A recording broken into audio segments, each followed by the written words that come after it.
What does euro do from here? So we're still bullish on the euro. We think it's going to go higher over the course of the year, up to 130 and eventually 140. Essentially, we think the dollar is in a big bear downtrend. Now, as far as Draghi goes, he has been very impressive over the last few years. He has managed to engineer an exit in a very complicated situation as far as the Eurozone goes.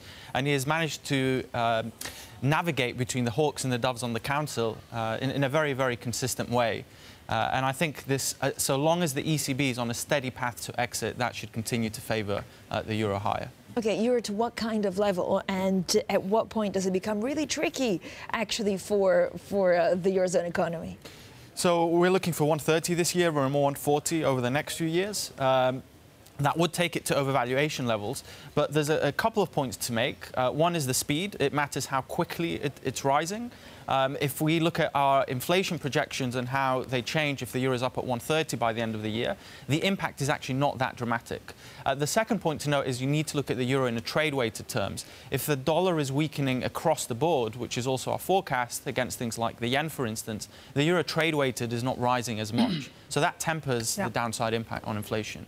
You knew right where I was going, George. You're channeling me this morning, George Saravelos. That's a good thing. Let's look at the trade-weighted euro chart. To me, that's the most interesting chart here. Rather than euro, sterling, euro, dollar, trade-weighted euro, I've got the trend going back to 2008. This chart is so important. We'll put it out on media. Good Morning Radio London. And up we go. And I mean, come on, George, we've broken out. Is it even imaginable that trade-weighted euro could take out euro strength of 2008?